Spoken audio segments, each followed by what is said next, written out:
இன்றைய பரபரப்பான உலகில் என்னதான் பீட்சா, பர்கர் என நமது உணவு பழக்கம் மாறத் தொடங்கிவிட்டாலும் வீட்டில் காலை உணவு என்று வந்துவிட்டால் அதில் இட்லிக்கு பிரதான இடம் உண்டு. இந்தியாவில், குறிப்பாக தென்னிந்தியாவில் இன்றும் பல வீடுகளில் காலை உணவு என்றாலே அது இட்லிதான்.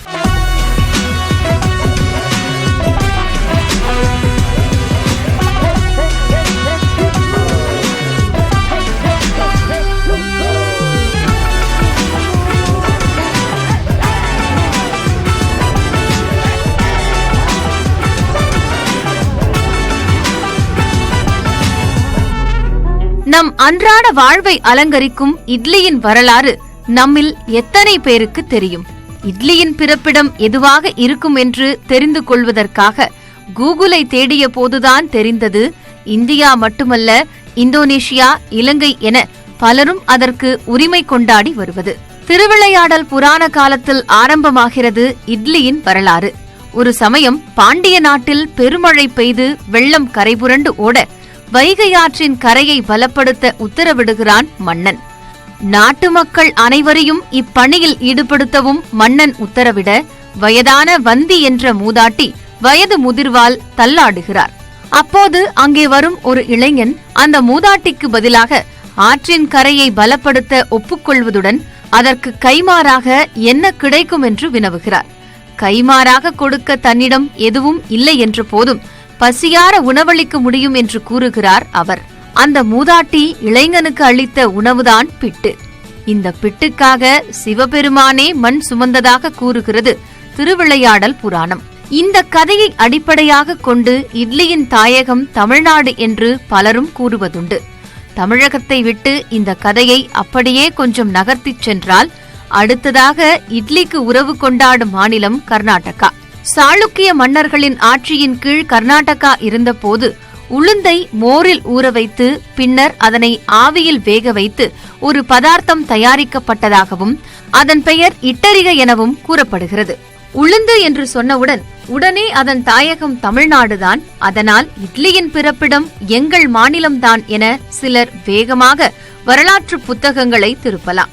அப்படி திருப்பப்படும் புத்தகங்களில் புறநானூற்று பாடலில் உளுந்து இடம்பெற்றுள்ளதாக சில வரலாற்று ஆசிரியர்களும் தமிழார்வலர்களும் கூறுகின்றனர்.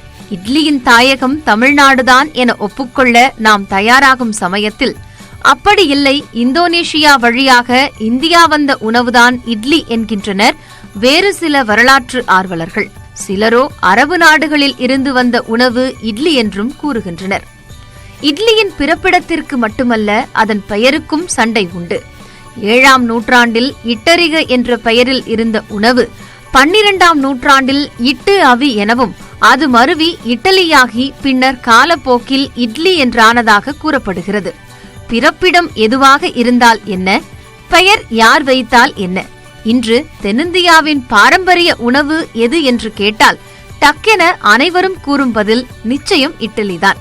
அந்த அளவிற்கு அனைவரது வீட்டிலும் காலை உணவாக தன்னுடைய ஆக்கிரமிப்பை செலுத்தி வருகிறது இந்த இட்லி.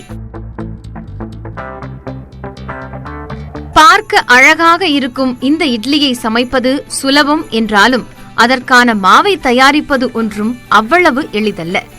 கரணம் தப்பினால் மரணம் என்பது போல மாவில் ஏதாவது ஒன்று கூடினாலோ குறைந்தாலோ இட்லி நிச்சயம் நன்றாக இருக்காது. நாம் முன்னரே கூறியது போல உளுந்தை மட்டும் கொண்டுதான் ஆரம்ப காலத்தில் இட்லி செய்யப்பட்டிருந்தால் இன்று நாம் சாப்பிடும் இட்லி எப்போது தோன்றிருக்கும் என்ற கேள்வி எழுவது இயல்புதான். அரிசி தோன்றி 1000 ஆண்டுகள் ஆவதாக வரலாறு கூறுகிறது. அப்படியென்றால் இந்த நவீன இட்லியின் வயதும் 1000 ஆண்டுகளுக்குள் தான் இருக்க வேண்டும். சிறு வயதில் மண்ணை குவித்து வைத்து அதில் சொட்டு சொட்டாக தண்ணீர் விட்டு பின்னர் அதனை கையில் எடுத்து வைத்து இட்லி என்று கூறி விளையாடிய அனுபவம் நிச்சயம் அனைவருக்கும் இருக்கும். குழந்தைகள் முதல் பெரியவர்கள் வரை அனைவரும் விரும்பும் இட்லி எப்படி சமைக்கப்படுகிறது என்பதை அறிவதை விட முக்கியம் அதற்கான மாவு எப்படி தயாரிக்கப்படுகிறது என்பதுதான். ஒரு பங்கு உளுத்தம் பருப்புக்கு 4 பங்கு அரிசி அல்லது அரிசி அளவில் 4 1 பங்கு உளுத்தம் பருப்பு என்பது கணக்கு. உளுத்தம் பருப்பு புதிதாக இருப்பின் சிறிது குறைத்தும் போடலாம். அரிசியும் உளுத்தம் பருப்பும் தனித்தனியாக சுமார் 3 மணி நேரம் ஊற வைக்கப்படுகிறது. முழு உளுத்தம் பருப்பாக இருப்பின் 1 அல்லது 1.5 மணி நேரம் ஊற வைத்தால் போதும். அரிசியும் உளுத்தம் பருப்பும் தனித்தனியாக அரைக்க வேண்டும். உளுத்தம் பருப்புடன் சிறிது வெந்தயமும் சேர்த்து வெண்ணெய் பதத்தில் இருக்குமாறு அரைக்கப்படுகிறது. பிறகு 2 மாவும் ஒன்றாக கையால் கலக்கப்பட்டு தேவையான அளவு உப்பு சேர்த்து 3 மணி நேரம் புளிக்க வைக்கப்படுகிறது. பொதுவாக சமையலுக்கென்றொரு கைப்பக்குவம் உள்ளதாக அனைவரும் கூறுவதுண்டு. அதற்கு இட்லி மட்டும் விதிவிலக்கில்லை. கையால் மாவை கலக்கும் போது நம் கைப்பக்குவம் காரணமாக மாவு சீக்கிரமே புளிப்பதற்கான வாய்ப்பு அதிகம். சிலரது கைப்பக்குவத்திற்கு மாவு புளிக்க அதிக நேரம் எடுத்துக்கொள்ளும். எது எப்படியோ கையை பயன்படுத்தினாலும் சரி, கரண்டியை பயன்படுத்தினாலும் சரி, 2 மாவையும் கலந்து அதை புளிக்க வைத்தால்தான் நமக்கு இட்லி கிடைக்கும். இட்லிக்கு மாவு 3 அல்லது 4 மணி நேரம் புளிக்க வைத்தாலே போதுமானது என்றாலும் பலர் முதல் நாள் இரவே மாவினை அரைத்து வைத்து மறுநாள் காலை பயன்படுத்துகின்றனர். இட்லி கரைக்கும் மாவுடன் சிறிது பழைய சோறோ அல்லது அவலோ சேர்த்து அரைத்தால் இட்லி பூ போன்று இருக்கும். மற்ற உணவு பதார்த்தங்கள் போல் இல்லாமல் இட்லி தயாரிப்பதற்கு பிரத்யேகமான பாத்திரம் பயன்படுத்தப்படுகிறது. இட்லி பாத்திரத்தில் சிறிது தண்ணீர் ஊற்றி கொதிக்க வைக்கப்படுகிறது. அந்த சமயம் ஈரத்துணியை இட்லி தட்டின் மீது பரப்பி அதில் மாவு ஊற்றப்பட்டு கொதிக்கும் தண்ணீரில் வைத்து வேக வைக்கப்படுகிறது. இட்லியின் செய்முறை ஒன்றுதான் என்றாலும் அது ஊருக்கு தகுந்தாற்போல் பல்வேறு புனைப்பெயர்கள் வைத்து அழைக்கப்படுகிறது.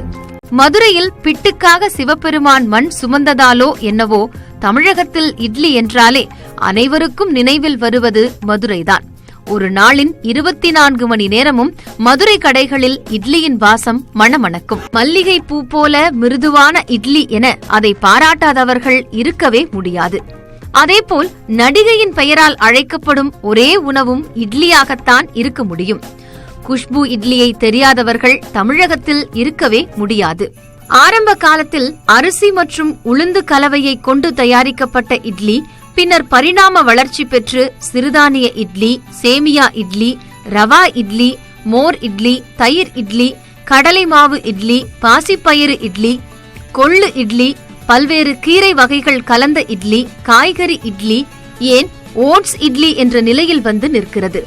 இந்தோனேஷியாவில் இதனை கெட்டலி என்று அழைக்கிறார்கள். இட்லி ஒரு சிறந்த காலை உணவாக மட்டுமல்லாமல் தற்போது ஹோட்டல்களில் சிற்றுண்டியாகவும் மாறிவிட்டது. இட்லி பஜ்ஜி, மினி இட்லி, சாம்பார் இட்லி என விதவிதமான உணவுகள் ஹோட்டல்களை அலங்கரிக்கின்றன. சைவ பிரியர்களையும் குழந்தைகளையும் கவரும் விதமாக பெப்பர் இட்லி, இட்லி மஞ்சூரியன் என சைனீஸ் கலவையாகவும் இட்லி தயாரிக்கப்படுகிறது. தமிழகத்தை தாண்டி இந்தியாவின் பல்வேறு மாநிலங்களிலும் இட்லி பரவலாக கிடைக்கும் உணவாகவே உள்ளது.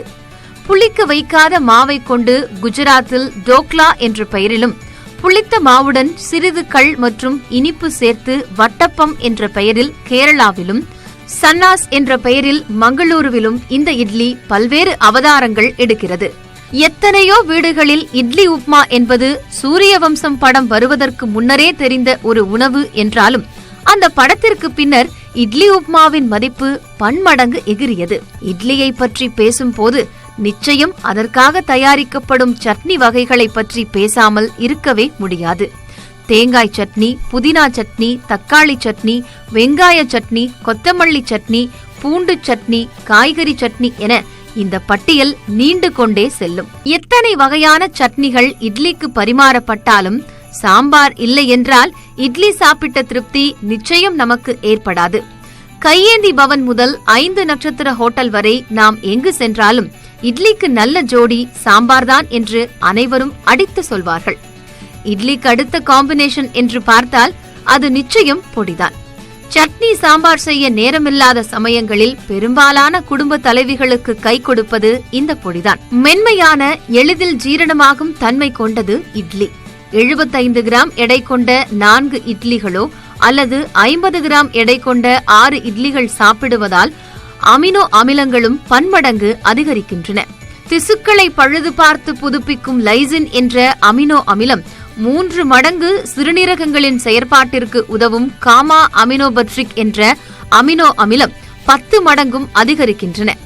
லைசின் அமிலம் பசி ஏற்படாமல் பார்த்துக் கொள்கிறது. இட்லி மூலம் இந்த அமிலம் உடனே கிடைப்பதால் பசியும் உடனே அகன்று மன திருப்தியும் கிடைக்கிறது. நம் பெற்றோர் காலத்தில் பண்டிகை உணவாக இருந்தது இட்லி. தீபாவளி, பொங்கல் என்றால் வீட்டில் இட்லியே சமைக்கப்படும். ஒரு வீட்டில் அடிக்கடி இட்லி சமைக்கப்படுகிறது என்றால் அவர்தான் அந்த ஊரின் மிகப்பெரிய செல்வந்தர் என்று சொல்லும் அளவிற்கு இருந்தது இட்லியின் மதிப்பு. எந்த தட்பவெப்ப நிலையிலும் மக்களின் நல்வாழ்விற்கும் ஏற்றது இட்லி. ஹாலிவுட், இங்கிலாந்து, பாரிஸ் நகர வீதிகளில் உலக மக்களாலும் விரும்பப்படும் உணவாக தமிழரின் காலை சிற்றுண்டியான இட்லி மாறி வருவது நம் உணவை உலகம் ஏற்கும் நாட்கள் வெகு தூரத்தில் இல்லை என்பதை உணர்த்துகிறது. இன்றைய மாடர்ன் உலகில் பல சம்பிரதாயங்கள் மறைந்து கொண்டு வருகின்றன என்பது மறுக்க முடியாத உண்மை. ஆடை அணிகலன்களில் இருந்து உணவு பழக்கம் வரை மாறிவிட்டன. மாதச் சம்பளம் வந்து ஒரு 10 நாளைக்கு என்னதான் பீட்சா, பர்கர் என சாப்பிட்டாலும் கையில் உள்ள காசு காலியானால் தானாக நாம் தேடிச் செல்வது தெருமுனை பாட்டி கடைக்குத்தான். 20 ரூபாய் கொடுத்தால் 2 வகை சட்னியோடு சாம்பாரும் சேர்த்து தரப்படும் உணவு இட்லி மட்டும்தான். வீட்டை விட்டு வெளியூர்களில் தங்கி வேலை பார்க்கும் 90% இளைஞர்களின் பிரதான உணவு இந்த இட்லிதான் என்பது நிதர்சனமான உண்மை. தெருவோர பாட்டிக்கடை, தள்ளுவண்டி கடைகளை தாண்டி தற்போது 5 நட்சத்திர ஹோட்டல்களை அலங்கரிக்க தொடங்கிவிட்டது இந்த இட்லி. குறிப்பாக இட்லிக்கென பிரத்யேக உணவகங்களை சென்னையின் பல்வேறு பகுதிகளிலும் நாம் பார்க்க முடியும். மேலும் அவ்வப்போது இட்லி திருவிழாக்கள் கூட நடத்தப்படும் அளவிற்கு இதன் புகழ் ஓங்கி வருகிறது. நெக்ஸ்ட் வீக் வேற ஒரு ஃபுட்டோட ஹிஸ்டரி எடுத்துட்டு நான் உங்களுக்காக வரேன். அட் த சேம் டைம் உங்களுக்கு ஏதாவது ஒரு ஃபுட்டோட ஹிஸ்டரி பத்தி தெரிஞ்சுக்கணும்னா கமெண்ட்ல சொல்லுங்க. ஃப்ரெண்ட்ஸ்க்கு இந்த வீடியோ ஷேர் பண்ணி விட்டுட்டு அப்படியே சப்ஸ்கிரைப் பண்ணிட்டு லைக் பட்டனை தட்டி விட்டுருங்க.